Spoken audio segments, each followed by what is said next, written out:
Innovate किया है, वो हम लोग ने स्टडी किया। तो सेम इंडस्ट्रियल सेक्टर में भी हम लोग सेम स्टडी करने वाले थे, फ्रॉम इंडिपेंडेंस से लेकर अप टू द एज आज के डेट तक इंडस्ट्रियल सेक्टर का क्या है, सिचुएशन कैसे है, डेवलपमेंट कैसे हुआ है, सेक्टर का ओवरऑल परफॉर्मेंस कैसे है। तो इन द लास्ट लेक्चर हम लोग ने इंडस्ट्रियलाइजेशन पैटर्न को स्टडी किया सिंस 1991। तो 1991 के एलपीजी की पॉलिसी की वजह से, एलपीजीएच की कंपोनेंट की वजह से इंडस्ट्रियल सेक्टर का डेवलपमेंट होने लगा 21 के पहले। तो हम लोग ने वो स्टडी करने के बाद pattern of industrialisation in India, India में इंडस्ट्रियलाइजेशन का पैटर्न कैसे है वो हम लोग ने स्टडी किया। आज जो हम लोग को स्टडी करना है disinvestment policy in India, small scale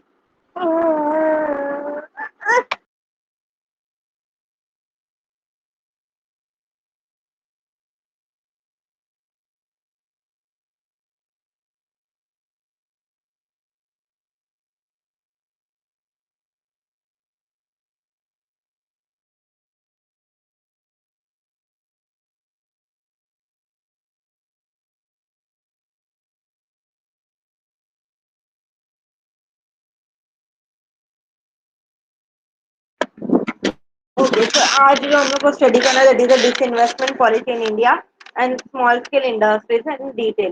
now what is mean by disinvestment policy, जैसे हम लोग ने 1991 के पहले इंडस्ट्रियल सेक्टर को स्टडी किया। बिफोर 1991 वे प्राइवेटाइजेशन के लिए परमिशन नहीं था, पूरा industrial sector is own and managed by the government, that is the public only. तो ये जो 1991 तक पूरा गवर्नमेंट के हाथ में इंडस्ट्रियल सेक्टर होने के बाद भी there is no sufficient industrial development, not the proper production is taking place, means वो efficient नहीं था, flexible नहीं था, development नहीं हो रहा था। एंड ज्यादा से ज्यादा जो पब्लिक इंडस्ट्रियल सेक्टर थे, गवर्नमेंट के जो इंडस्ट्रियल सेक्टर थे वो वीक हो गए थे। वीक मतलब सिक, जो कुछ भी प्रॉफिट नहीं दे रहे थे। तो ऐसे weak and sick public sector and units को गवर्नमेंट ने क्या करना डिसाइड किया कि ये जो सिख पब्लिक यूनिट है उसको पूरे तरह बंद करना, शट डाउन करना। क्यों? क्योंकि वो कुछ भी रिटर्न नहीं दे रहा है, प्रॉफिट नहीं दे रहा है। एंड वो पब्लिक यूनिट में जो इन्वेस्टमेंट लगाया था वो किसी और जगह पे लगाना, that is known as the disinvestment policy. So disinvestment of percentage of shares owned by the government in public undertaking emerged as a policy option in wake of the economic liberalization and structural reform launched in 1991। तो government का पहले जहाँ पे shares में या किसी भी industry में जो इन्वेस्टमेंट था, जो गवर्नमेंट को किसी भी तरह का प्रॉफिट या रिटर्न नहीं दे रहा था, वो इन्वेस्टमेंट वहां से निकाल के किसी और जगह पे उसको इन्वेस्ट करना जहाँ पे प्रॉफिट एंड रिटर्न मिलने के चांसेस ज्यादा है एंड प्रॉफिट एंड रिटर्न मिलने की गारंटी है, that is known as the disinvestment policy. जैसे टेकन सिंपल एग्जांपल, आप ही सपोज शेयर्स लिया किसी XYZ कंपनी का, आपने देखा 2 महीने में वो कुछ आपको रिटर्न या प्रॉफिट नहीं दे रहा है, उसका प्राइस एज इट इज है, तो आप क्या करोगे? वो शेयर सेल करके किसी और कंपनी के शेयर्स में वो आप पैसा लगाओगे, that is known as the disinvestment. एक जगह से इन्वेस्टमेंट निकाल के आप जब दूसरे जगह पे इन्वेस्टमेंट लगाते हो with the aim of the earning profit and return, that is known as the disinvestment policy. तो सेम इंडिया में भी यही डिसइन्वेस्टमेंट पॉलिसी अडॉप्ट किया गया, जहाँ पे गवर्नमेंट का जो इन्वेस्टमेंट था इधर शेयर इंडस्ट्रियल सेक्टर, वो इन्वेस्टमेंट जो गवर्नमेंट को किसी भी तरह का रिटर्न या प्रॉफिट नहीं दे रहा था, वो वहां से हटा के किसी और जगह पे उसको इन्वेस्ट किया गया, that is known as the disinvestment policy of the India. तो डिसइन्वेस्टमेंट पॉलिसी के क्या क्या ऑब्जेक्टिव्स है डिसइन्वेस्टमेंट पॉलिसी के, वो हम लोग स्टडी करना है। First objective is that to reduce the financial burden of the government, government के ऊपर जो फाइनेंशियल बर्डन था, प्रेशर था, उसको कम करना। Second, to improve public finance, government का जो फाइनेंस था, इन्वेस्टमेंट था, उसको इम्प्रूव करना। मतलब जो उनका इन्वेस्टमेंट या फाइनेंस प्रॉपरली यूटिलाइज नहीं हो रहा था, वो रिटर्न नहीं दे रहा था, प्रोडक्शन नहीं कर रहा था, प्रोडक्शन में यूटिलाइज नहीं हो रहा था, तो आपके पास जो भी फाइनेंस या फंड या कैपिटल अवेलेबल है उसका प्रॉपरली यूटिलाइजेशन, प्रॉपरली यूज होना ज्यादा इम्पोर्टेंट है। तो गवर्नमेंट का ये जो फाइनेंस है, गवर्नमेंट के पास जो कैपिटल या फंड अवेलेबल था उसको इम्प्रूव करना, that is the second objective. Next objective of the disinvestment policy, मेरा वॉइस क्लियर है? मेरा वॉइस क्लियर है क्या?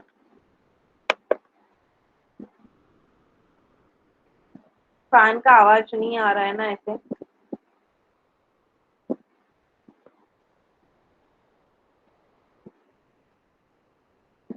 ओके, क्लियर है। नहीं आ रहा है ना किसी भी तरह का फैन, फैन का आवाज नहीं आ रहा है ना?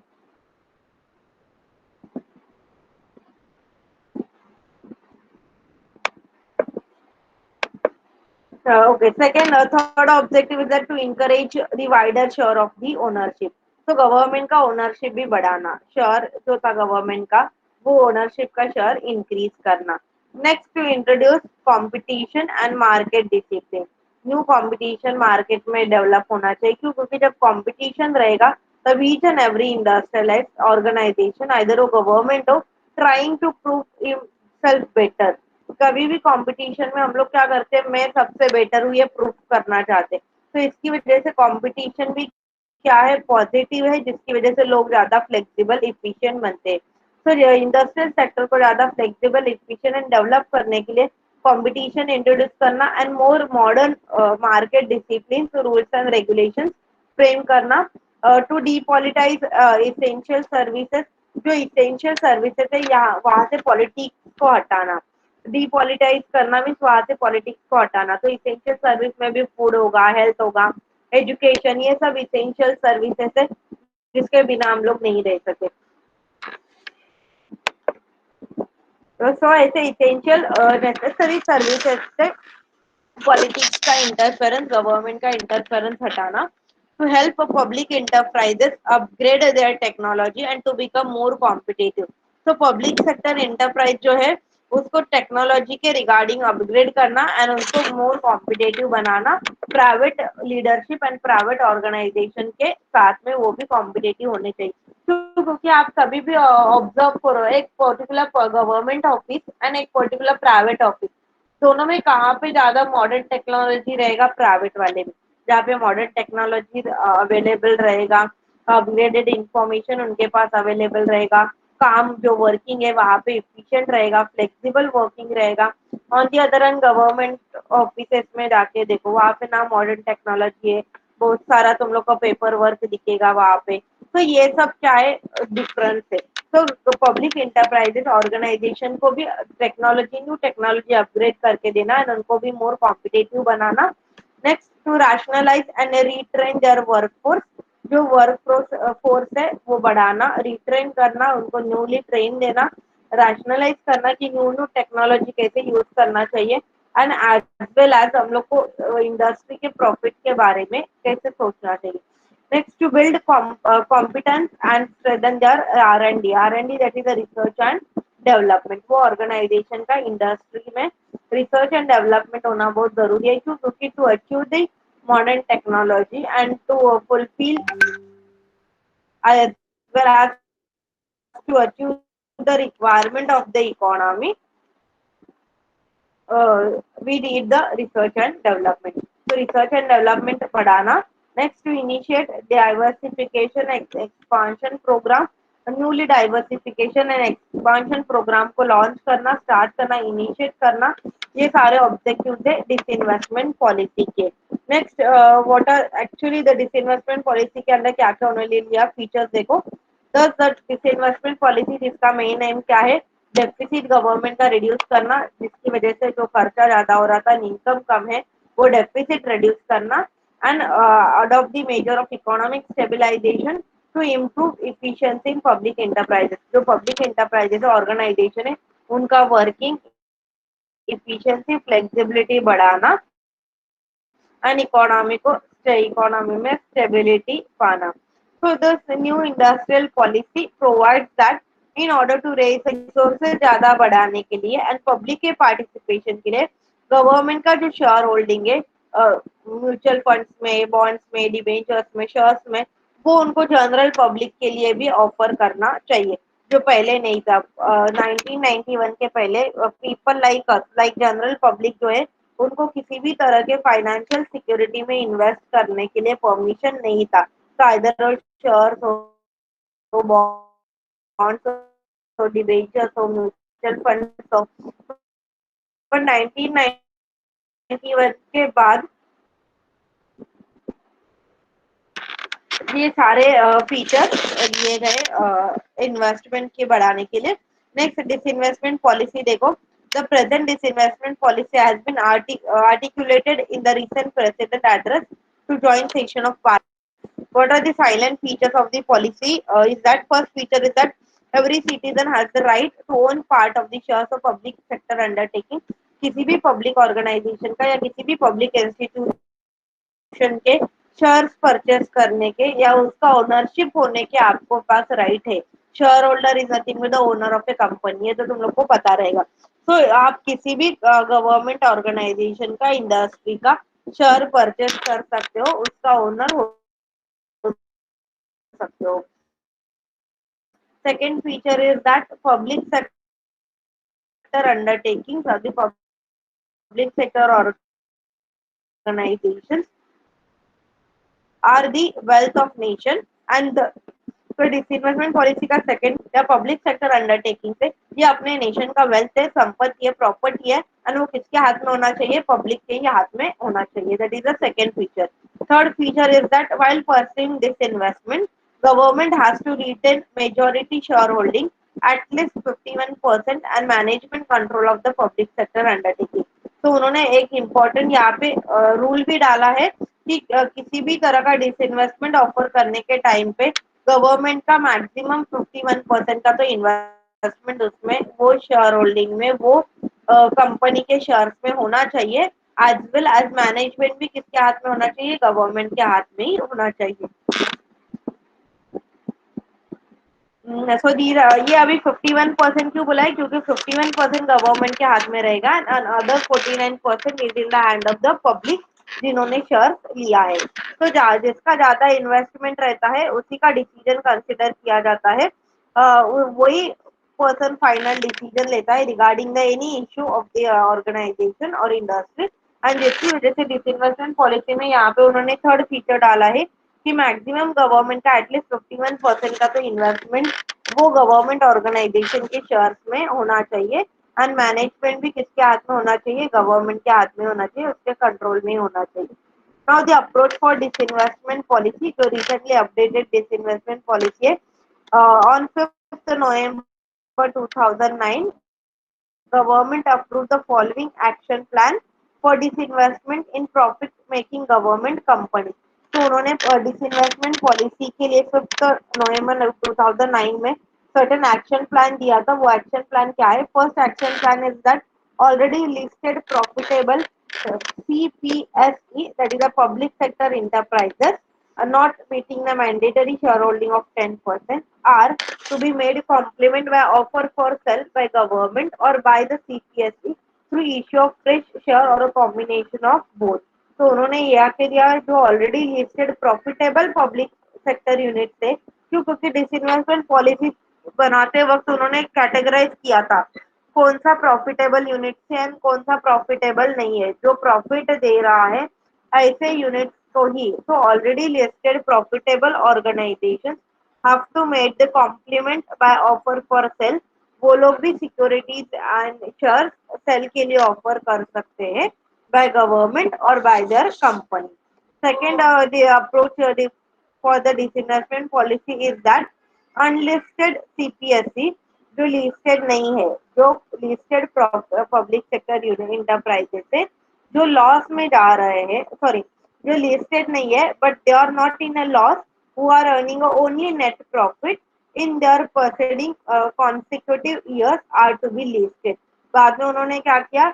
जो पब्लिक सेक्टर यूनिट प्रॉफिट में नहीं है, लॉस में भी नहीं है, मीन्स जो लोग नेट प्रॉफिट अर्न कर रहे हैं, जितना खर्च किया उतना ही रिटर्न में दे रहे हैं, ऐसे पब्लिक सेक्टर इंटरप्राइजेस को भी उन्होंने बाद में लिस्ट आउट किया है प्रॉफिटेबल यूनिट्स में। Next, follow on public offer. जो भी पब्लिक ऑफर्स रहेगा वो कंसीडर करना चाहिए, वो फॉलो करना चाहिए to fulfil the capital investment of the government. Next, in all cases of disinvestment, the government would retain at least 51% equity and the management control. तो किसी भी कंपनी का या ऑर्गेनाइजेशन का डिसइन्वेस्टमेंट करते वक्त 51% का शेयर सबसे इम्पोर्टेंट, मैक्सिमम 51% का शेयर तो वो गवर्नमेंट का होना चाहिए, गवर्नमेंट के कंट्रोल में मैनेजमेंट होना चाहिए. Next, all cases of disinvestment are to be decided on the case by case basis के ऊपर, वन बाय वन बेसिस के ऊपर डिसइन्वेस्टमेंट केसेस उन्होंने डिसाइड किया है. नेक्स्ट, डिपार्टमेंट ऑफ डिसइन्वेस्टमेंट, जो इसका काम था identify the CPSC public sector unit in consultation with respect to administration minister and submit the proposal to government in cases requiring the offer for sale of government equity. So उसके लिए एक department form किया था, like department of disinvestment, जिनका काम क्या था, ये पब्लिक सेक्टर इंटरप्राइजेस को आइडेंटिफाई करना एंड एडमिनिस्ट्रेटिव मिनिस्टर को उनका प्रपोजल जो भी रिपोर्ट रहेगा गवर्नमेंट के सामने प्रेजेंट करना. So these are the objectives of the disinvestment policy, and all these are the major approach of the disinvestment policy. Now next, अपना देखो disinvestment policy की वजह से जो total receipt by state sale कितना था वो उन्होंने बताया. इनिशियली वो डिक्लाइन हुआ है 24,000 से 23,000 का आया, बट 2016, 17 एंड 17, 18 में total receipt is going to increase because of the disinvestment policy. So because of the disinvestment policy of the government, net earning of the government increases. Government का जो net earning का profit था वो क्या हुआ है, increase हुआ है. Now next is the small scale industry, which is the most valuable and important in India. Developing country like India को small scale industries होना बहुत जरूरी है, necessary है. तो small scale industry exist in every country, हर एक country में है, but in a developing country like India the small scale industry occupies an important place. क्योंकि हमारा कंट्री का नेचर कैसे है, जहाँ पे labour are in a large in a quantity and capital is in a less. हमारे पास capital ज्यादा अवेलेबल नहीं बट लेबर ज्यादा अवेलेबल है. तो स्मॉल स्केल इंडस्ट्री ऐसा इंडस्ट्री है जहाँ पे कैपिटल का कम यूज होता है एंड लेबर का ज्यादा यूज करके प्रोडक्शन लिया जाता है, एंड जिसकी वजह से small scale industry very suitable and important for developing country like India, हमारे जैसे डेवलपिंग कंट्री के लिए. नेक्स्ट, अभी उन्होंने यहाँ पे कॉन्सेप्ट एंड डेफिनेशन दिया है स्मॉल स्केल इंडस्ट्रीज का. Industrial units are generally classified on the three categorise: small scale, medium scale, large scale unit. ये कैटेगराइज किसके ऊपर होता है, वो साइज के ऊपर, वो इंडस्ट्री का साइज क्या है, कितना कैपिटल उन्होंने यहाँ पे इन्वेस्ट किया है वो इंडस्ट्री में, एंड नंबर ऑफ लेबरर्स कितना काम करते हैं. ये तीन बेसिस के ऊपर कैटेगराइज किया जाएगा कि वो इंडस्ट्री स्मॉल स्केल है, मीडियम स्केल है या लार्ज स्केल है. किसके ऊपर, एक तो साइज के ऊपर, साइज के बाद कैपिटल रिसोर्सेस, कितना फंड कैपिटल वहां पे इन्वेस्ट किया है वो बेसिस के ऊपर, and last is that number of labourers working over there, कितने नंबर ऑफ लेबरर्स वहां पे काम करते हैं, तो उसके ऊपर डिपेंड रहेगा कि वो इंडस्ट्री क्या कैटेगराइज में आता है. तो स्मॉल स्केल इंडस्ट्री, देखो, size of the business and qualitative criteria are the two main criteria use to define the small scale industries. अभी डिफरेंट कंट्रीज का स्मॉल स्केल इंडस्ट्रीज यहाँ पे उन्होंने दिया है क्राइटेरिया. इंडिया, पाकिस्तान, इंडोनेशिया, ये तीन कंट्री में investment in plant and machinery, उन्होंने क्या प्लांट एंड मशीनरी में कितना इन्वेस्टमेंट किया है उसके ऊपर डिसाइड होगा कि ये इंडस्ट्री स्मॉल स्केल है या लार्ज स्केल है. नेक्स्ट, यूएस एंड यूको में एम्प्लॉयमेंट के बेस पर या मीडियम स्केल, कोरियन, फिलीपींस, उनमें दोनों कितना इन्वेस्टमेंट हुआ है प्रोडक्शन के लिए, कितने लोग काम करते हैं, दोनों कंसिडर करके डिसाइड किया जाएगा कि ये स्मॉल स्केल है, मीडियम स्केल है या लार्ज स्केल इंडस्ट्री है. Next, the production and sale turnover. China में total production and sales turnover के बेसिस के ऊपर डिसाइड किया जाएगा कि वो इंडस्ट्री क्या है. कोरिया में एम्प्लॉयमेंट एंड सेल टर्नओवर, पूरे ईयर में टर्नओवर में कितना सेल होता है एंड कितना पेमेंट उनको मिलता है, और सॉरी कितना number of employees are there, उसके ऊपर डिसाइड होगा कि ये कौन सा इंडस्ट्री स्मॉल है, मीडियम है या लार्ज। एंड मलेशिया में इन्वेस्टमेंट एंड सेल्स टर्नओवर, तो ये अकॉर्डिंग टू द कंट्री उनका क्राइटेरिया दिया है। हर एक कंट्री का क्राइटेरिया क्या है, अलग अलग है। तो decide the small scale industries. Next आता है स्मॉल स्केल इंडस्ट्रीज में क्या क्या इम्पोर्टेंट रोल इम्पोर्टेंट है स्मॉल स्केल इंडस्ट्री। देखो, investment limit, ancillary unit and small scale unit, जो धीरे धीरे इंक्रीज होते जा रहा है। जब 1945 में स्मॉल स्केल इंडस्ट्री को कैटेगराइज किया गया था, एट दैट टाइम जो कंपनी का इन्वेस्टमेंट है 5 लाख रुपीज, उसको स्मॉल स्केल कंसिडर किया जाता था। एंड जिस कंपनी 1966 के अकॉर्डिंग ये 5 लाख से इंक्रीज हुआ 7.5। तो जो कंपनी का इंडस्ट्री या इन्वेस्टमेंट 7.5 लाख से ज्यादा है, सॉरी 7.5 लाख तक है, उनको स्मॉल स्केल इंडस्ट्री डिसाइड किया जाएगा। तो ये ऑब्जर्व करोगे तो इन्वेस्टमेंट लेवल देखो धीरे धीरे इंक्रीज ही हो रहा है continuous. For the small scale industry criteria, criteria बनाने के लिए दोनों भी ancillary unit as well as the small scale unit, दोनों का इन्वेस्टमेंट क्या हो रहा है, इंक्रीज होते जा रहा है continuously. Next is that role and importance of small scale industry in India?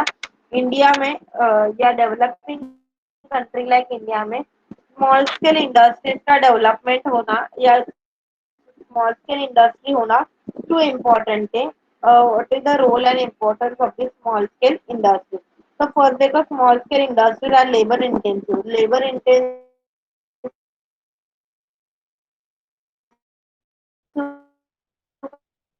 का मतलब होता है जहाँ इंडिया इज अ कंट्री जहाँ पे labour is available in a large quantity, क्योंकि हमारा पॉपुलेशन बहुत है, जहाँ पे लेबर ज्यादा क्वांटिटी में अवेलेबल है। But we are in a developing, इसलिए हमारे पास कैपिटल अवेलेबल नहीं है। तो क्योंकि it is going to use the labourer to take the production, जहाँ पे लेबरर का ज्यादा यूज हो रहा है एंड जिसकी वजह से लोगों को एम्प्लॉयमेंट अपॉर्चुनिटी मिलने के चांसेस भी ज्यादा है। Next is that the capital light, capital light में जहाँ पे कैपिटल का कम यूज हो रहा है।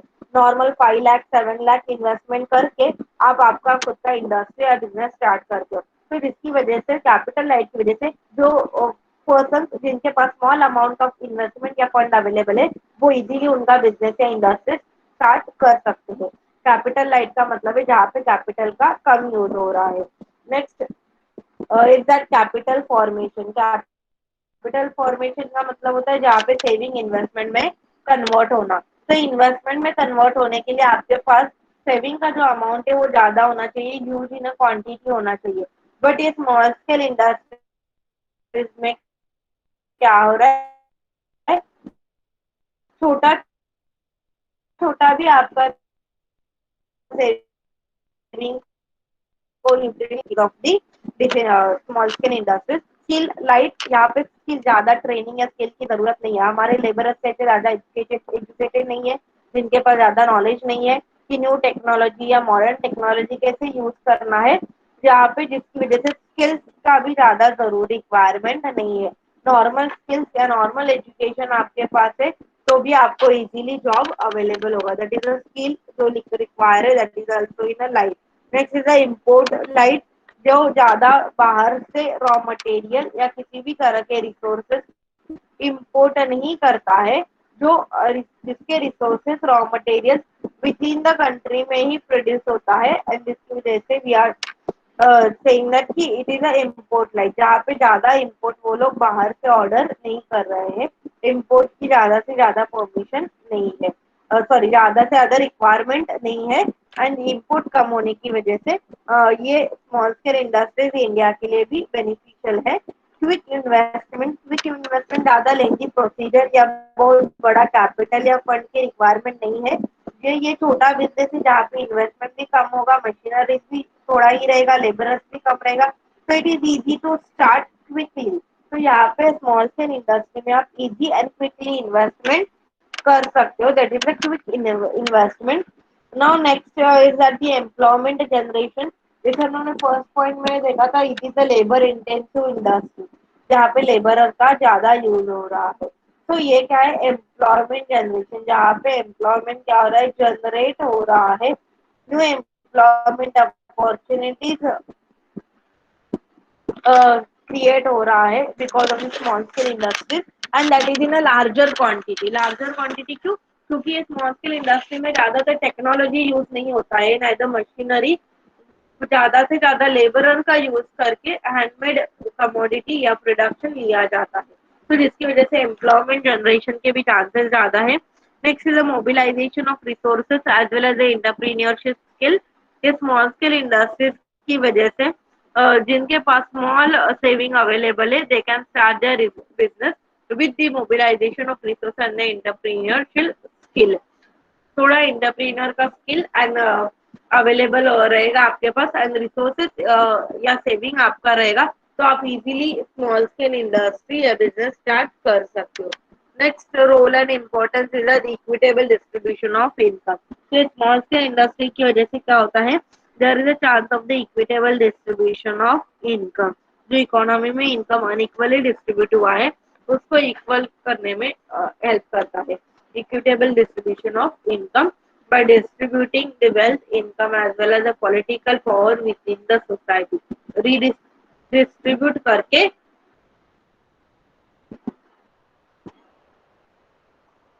there is a chance of the equitable distribution of income। Next is the regional dispersal of industries।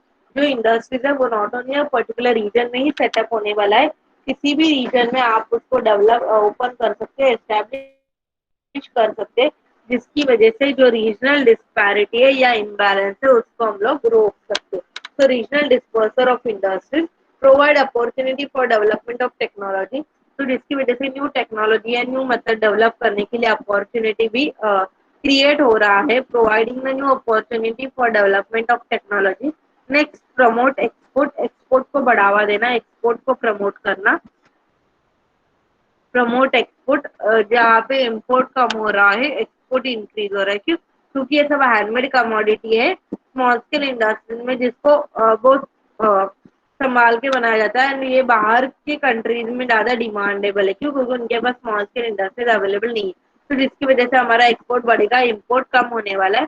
Supports the growth of large industries. ये small scale industries क्या है, लार्ज स्केल इंडस्ट्रीज को support करने के लिए है। So they are going to support the large scale industries, growth of the large scale industries, better industrial relation between the small scale, medium and large scale। इसकी वजह से जो industries के बीच में रिलेशन स्ट्रॉन्ग होने वाला है। Next, what are the problems faced by the small scale industries in India. India की स्मॉल स्केल इंडस्ट्रीज क्या क्या प्रॉब्लम फेस कर रही है? First is the finance problem. As you know, there is a lack of finance require, sorry, there is a less finance require। ज्यादा capital या finance की जरूरत नहीं है, बट इंडिया में फाइनेंशियल कंडीशन इतना पुअर है, तो ये स्मॉल रिक्वायरमेंट भी फुलफिल नहीं हो पाता है। तो finance is the most important problem for the investment and for the startup small scale industry. क्यों? क्योंकि लोगों के पास उतना भी फाइनेंस अवेलेबल नहीं है। Next is that the raw material. जो भी रॉ मटेरियल या रिसोर्सेस हम लोग को वहां पे यूज करना है, तो वो लोकल एरिया से लेना चाहिए, लोकल से परचेस होना चाहिए। And because of the lack of the raw material, availability नहीं होने की वजह से, मटेरियल क्या है, may be inadequate quality, inadequate quantity, poor quality of a commodity, low supply of the raw material या रिसोर्सेस। ये सप्लाई या रिसोर्सेस कम होने की वजह से भी raw material small scale industry में प्रॉब्लम क्रिएट होता है। Next is ideal capacity. जो भी आपके रिसोर्सेस है, आइदर वो रॉ मटेरियल हो, कैपिटल हो, उसका प्रॉपरली यूटिलाइज नहीं होता है। There is only 40 to 50% small scale industry में लेबरर्स का एंड कैपिटल का यूज हो रहा है, एंड बाकी जो भी रिसोर्सेस है या फंड है वो वेस्ट हो रहा है। So there is need for the ideal capacity. Next is the technology. They are using a backward and the traditional technology, जिसकी वजह से quality of a commodity as well as the quantity of a commodity going to be affected. Next is the marketing. Small scale industries के लिए commodity cell होने के लिए, profit earn करने के लिए proper market system there is needed. So about the market, there is a huge competition है, test liking है, डिसलाइकिंग है, कंज्यूमर. तो ये सारे फैक्टर्स मार्केट के कमोडिटी के ऊपर अफेक्ट करने वाले हैं. So marketing also going to affect the commodity. Infrastructure, either of small scale industry or medium or large scale industry, to make a contact between the producer and consumer. Producer and consumer के बीच में contact होने के लिए infrastructure अच्छा होना चाहिए. So इधर वो इलेक्ट्रिसिटी हो, कम्युनिकेशन हो, ट्रांसपोर्टेशन हो, इंश्योरेंस हो, तब जाके हम लोग का इंफ्रास्ट्रक्चर वेल डेवलप होगा एंड जो स्मॉल स्केल इंडस्ट्री को प्रॉफिट अर्न करके देगा. Underutilisation of capacity, capacity जो है लेबर की हो, आइदर या रॉ मटेरियल की हो, उसको फुल्ली यूज नहीं किया जाता. There is a wastage of capacity. जो भी कैपेसिटी है, रॉ मटेरियल है, उसका वेस्ट हो रहा है. That is underutilisation of capacity. Next is the project planning. To get a success in any business, we need to plan a project. So पहले हम लोग को क्या करना चाहिए, properly project planning require है. So another important problem the small scale enterprises are facing, lack of entrepreneurship skill. Entrepreneurship skill कम होने की वजह से. Next, all these are the problems of the small scale industrial in India. India के small scale industry के सारे problems है. Skill manpower, हमारे manpower भी ज्यादा ट्रेंड या स्किल नहीं है, जिनका एजुकेशन ज्यादा नहीं हुआ है, अनएजुकेटेड है. Managerial management also going to face this serious problem while selecting a small scale unit. कौन से स्मॉल स्केल यूनिट को इंडस्ट्री स्मॉल स्केल यूनिट्स को कैसे मैनेज किया जाएगा. सो आइदर वो डिमांड हो, नॉलेज हो, स्किल्स है, एप्टीट्यूड है, all over the management of the small scale industry is going to affect because of the lack of knowledge and lack of technology की वजह से. Now what are the measures to develop the cottage and small scale industry? अभी government ने क्या क्या measures लिया है ये स्मॉल स्केल इंडस्ट्रीज को डेवलप करने के लिए. First major government taken is the organization help. Government has set up the certain institution to provide the help and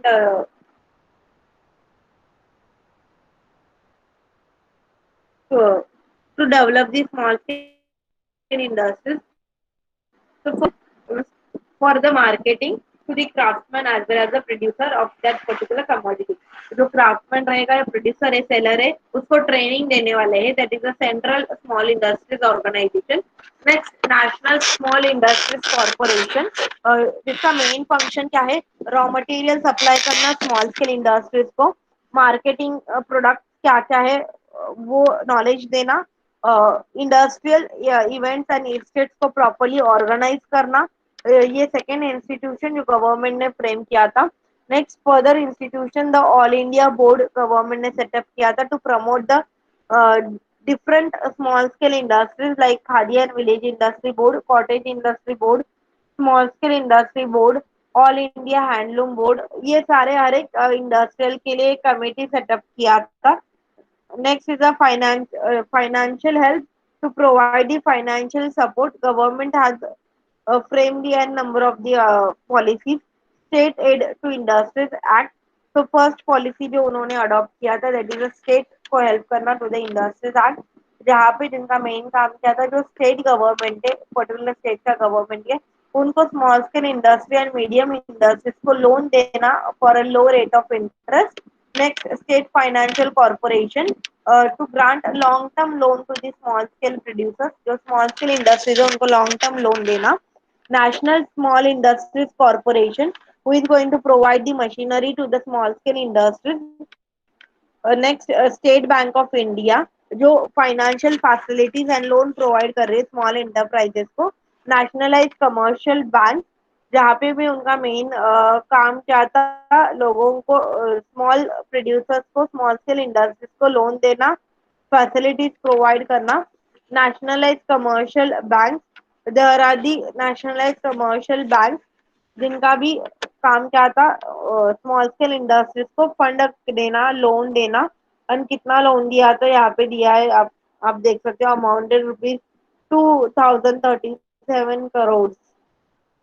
तो इतना सारा कमर्शियल बैंक के थ्रू लोन दिया था। क्रेडिट गारंटी स्कीम, तो क्रेडिट गारंटी स्कीम के अंडर 1966 में वर्ल्ड हुआ, जो आरबीआई ने as a reserve bank act के अकॉर्डिंग गारंटी देना to organise the loan as well as to the support to the small scale industries by the financial institution and commercial bank. Industrial cooperative, जिनका main काम क्या था, industrial purpose के लिए financial help करना to their members and as well as a purely easy terms and regulations frame करना to provide the services।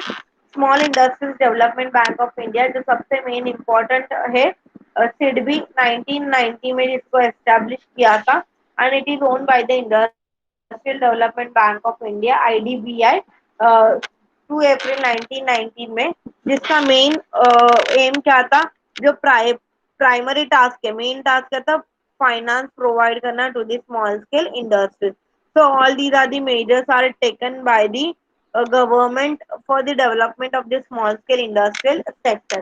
Now SIDBI देखो, small industrial development bank of India, जिसके हाथ में पूरा स्मॉल स्केल इंडस्ट्रीज का control है, management है, and taking each and every decision regarding the SIDBI, regarding the industrial sector, वो SIDBI के हाथ में। तो हम लोग को SIDBI को भी डिटेल में स्टडी करना है। Small industries development bank of India SIDBI, जो स्पेशली उन किसके लिए फ्रेम किया था, स्मॉल स्केल इंडस्ट्रीज के लिए। तो what is the function of small SIDBI? First function is that finance and loan देना at a low rate of interest, किसको, स्मॉल स्केल इंडस्ट्रीज को। सेकेंड उनका फंक्शन था rediscount of bills arising from sale of machinery to the scale units or scale of machinery manufactured by the small scale units, जो उनको distribution bills increase हो रहा है या डिस्काउंट इंक्रीज होता है सेल ऑफ मशीनरी के थ्रू, जिसके थ्रू स्मॉल स्केल इंडस्ट्रीज को मशीनरीज एंड मैन्युफैक्चर पर्पज के लिए जो भी रिक्वायरमेंट इक्विपमेंट है वो प्रोवाइड करना।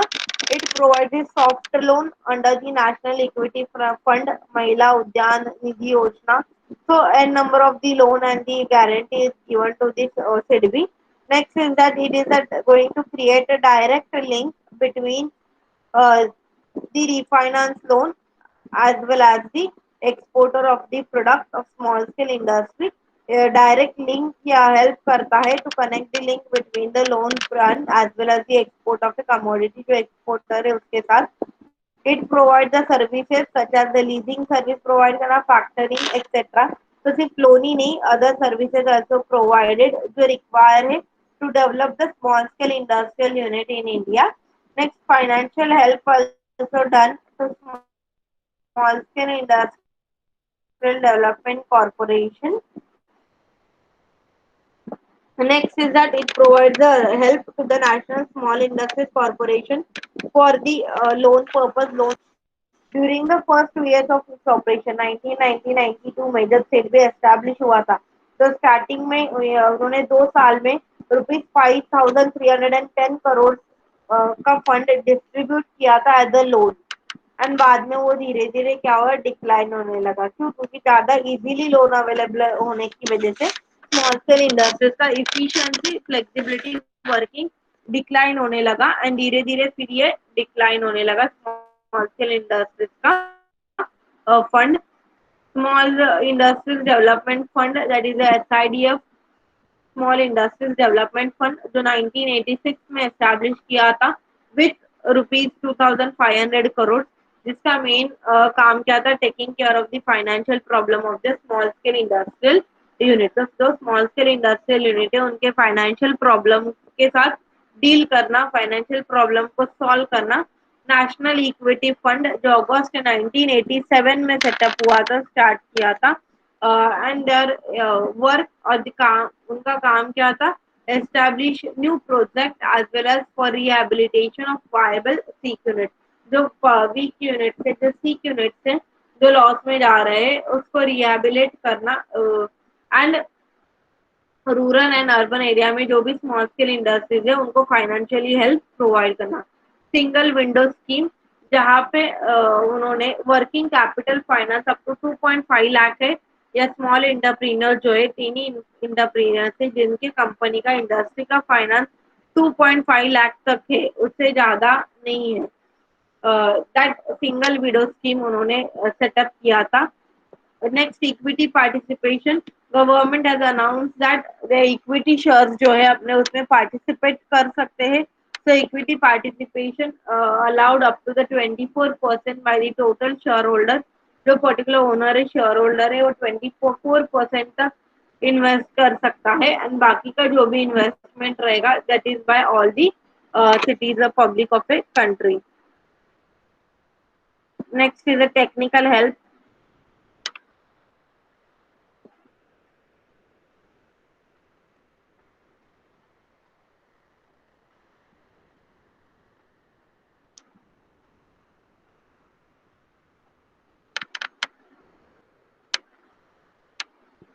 टेक्निकल हेल्प के अंदर उन्होंने central small industrial organisation setup किया था, जिसके अंदर 16 small industries and 65 extension centres को सेटअप किया, जहाँ पे उनका मेन पर्पस क्या था, provide the technical support and help to the enterprises. जो भी टेक्निकल सपोर्ट है उसको प्रोवाइड करना। Next is that the prototype production centers were developed and set up to produce the important machineries and implement important machinery and implement बनाने के लिए prototype production center setup किया था। The Central Institute for Industrial Design, industrial design के लिए उन्होंने एक central institute setup किया था, जिसका मेन पर्पस क्या था, designing and adoption of machinery suitable for Indian coordination. जो उनके लिए सुटेबल रहेगा, प्रॉपर डिजाइन सिलेक्ट करना। The small invention development board also set up for assisting the help invention in the small scale industries. Next is the technical education. So not only the theoretical but technical education also provided to the small scale industrial sector. Next technical help के बाद आता है training to the workers. तो workers को training देने के लिए भी an number of the institution उन्होंने लॉन्च किया था। स्मॉल इंडस्ट्रीज सर्विस इंस्टीट्यूशन, जिनका मेन काम क्या था, training to block level extension officers, उनको ट्रेनिंग देना। रीजनल इंस्टीट्यूट ऑफ टेक्नोलॉजी, जिनका भी मेन काम क्या था, small industries in improving the technique of production के रिगार्डिंग नॉलेज देना, हेल्प देना। Village Industries Research Institute, which is carrying out research, which is going to carry out research technique of production as well as management. Tool room and training centers also provide the training facilities. तो हर एक purpose के लिए, इधर वो finance provide करने के लिए हो, ट्रेनिंग के लिए, या प्रॉपर प्राइसिंग इंपोर्ट को कंट्रोल करने के लिए। And number of these laws rules and regulations also frame by the government to solve the problem of the disinvest small scale industries in India. तो small scale industries in India के सारे problem solve करने के लिए government ने an number of the institution frame किया। Marketing help, industrial estate, district industrial centres, जहाँ ये सारे इंस्टीट्यूशन जो है गवर्नमेंट ने सेटअप किया है to provide the finance as well as to provide the technical support industries. Just wait up. Give me 2 minutes.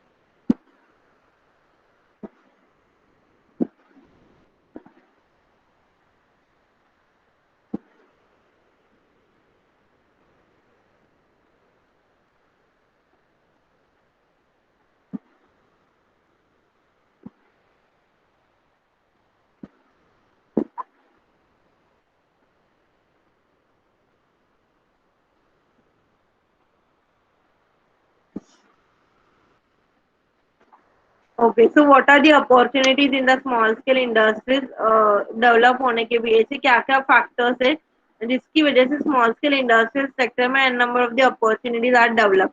तो फर्स्ट, लेस कैपिटल इंटेंसिव, कोई भी इसको स्टार्ट कर सकता है क्यों, क्योंकि कैपिटल रिक्वायरमेंट ज्यादा नहीं है।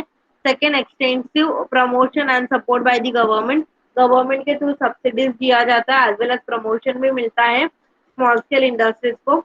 Reservation for exclusive manufacture by small scale sector, उनके लिए special reservation also there. Project profile is also there. Funding also there, आपके पास उतना भी फंड नहीं रहेगा तो finance and subsidy is given. Machinery procurement, machinery भी आपको दिया जाता है। रॉ मटेरियल आल्सो भी given. Manpower training also given for the small scale industries. Technical and managerial skills, tooling and testing support, reservation of exclusive purchase by government, export promotion, ये सारे factors की वजह से small scale industries का importance and role दिन ब दिन क्या हो रहा है, इंक्रीज होते जा रहा है। एंड मोस्ट ऑफ ज्यादा से ज्यादा लोग are engaging and investing in a small scale industries, ताकि इजीली आप आपका इंडस्ट्री सेटअप कर सकते हो and can earn the profit. So this is all about the small scale industries in India and the disinvestment policy in India. Is there any doubt? Disinvestment policy features, objectives of the disinvestment policy and small scale industry में role and importance क्या है small scale industry के, what are the problems faced by the small scale industry, measures taken by the government. Is there any doubt? Small scale industry in India?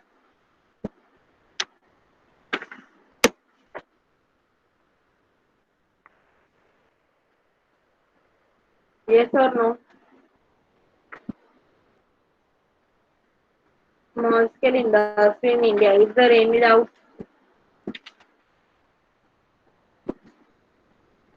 Okay. So here we finished our second model, industrial sector. Second model हमारा हो गया है. And in the next lecture, we are going to start the third model, that is the service sector. Agriculture sector हुआ, industrial sector हुआ, third है आपका service sector, जहाँ पे हम लोग को सारे सेक्टर्स को स्टडी करना है, सारे service sector, banking, insurance, health, tourism, ये सारे इंडस्ट्रियल सेक्टर, कम्युनिकेशन, फिर India BOP balance of payment कैसे है, सार्क, एशियन, डब्ल्यूटीओ, ये सारे इंटरनेशनल ऑर्गेनाइजेशन को भी स्टडी करना है। That is a module 3, service sector and external sector.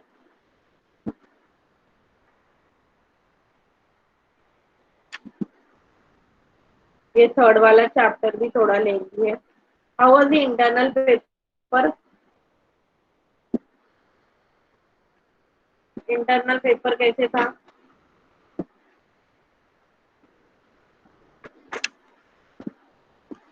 अच्छा था। Okay, what about the others? Nice. Okay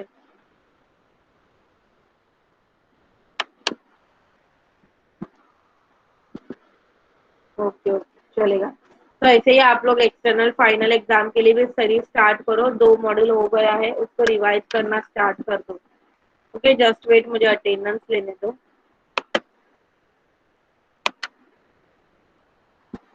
ये रोल नंबर 2 निशा गुप्ता क्या है?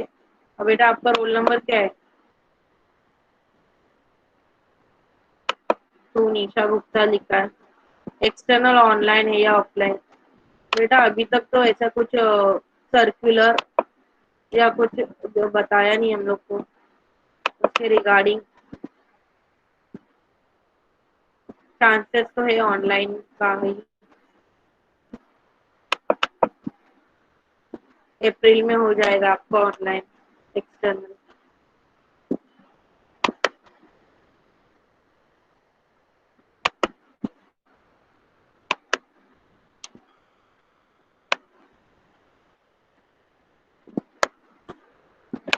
निशा गुप्ता कौन है बेटा? आपका रोल नंबर क्या है? यहाँ पे नाम लिखा है, रोल नंबर से लॉगिन नहीं किया आपने।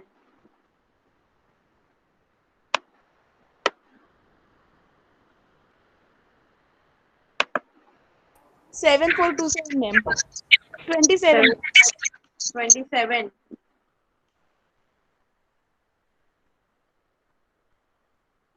आज का डेट क्या है?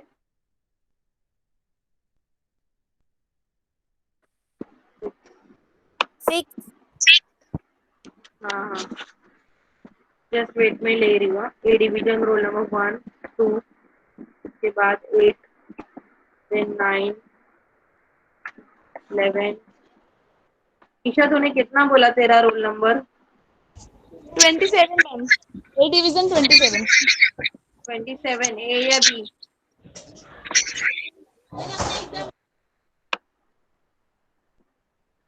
कितना वॉइस है बाजू में? मैसेज कर चैट बॉक्स में। 7410 बी। हाँ बेटा, मैं ले रही हूँ अटेंडेंस। 7427। ओके। मैं यहाँ पे जो पीपल रहते हैं ना पार्टिसिपेंट, वो देख के लेती हूँ, तो इसलिए किसी का भी मिस होगा नहीं, उसका टेंशन मत लो। 70।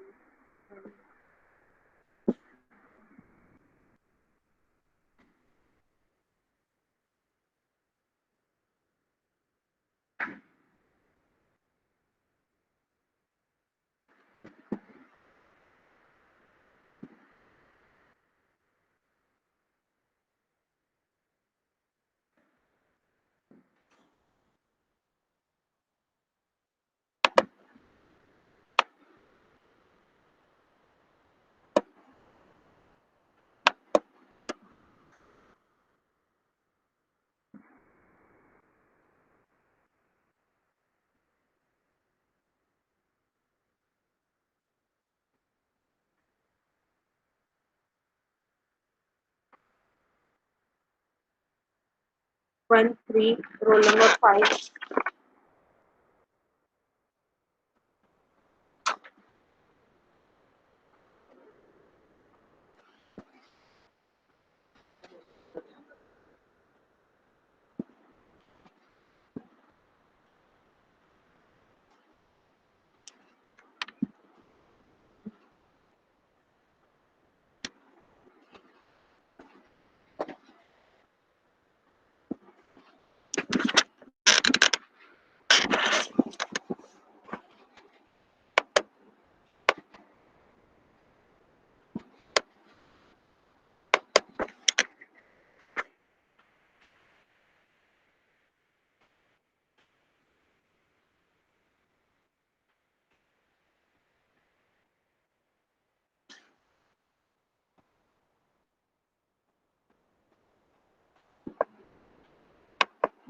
अटेंडेंस बहुत ही कम रहता है।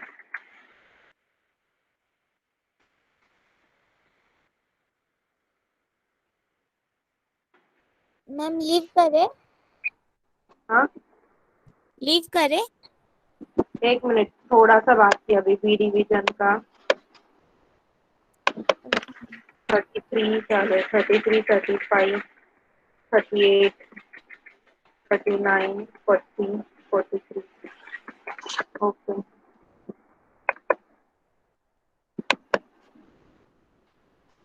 Okay, now can leave. Okay. Thank you everyone. Bye. Take care.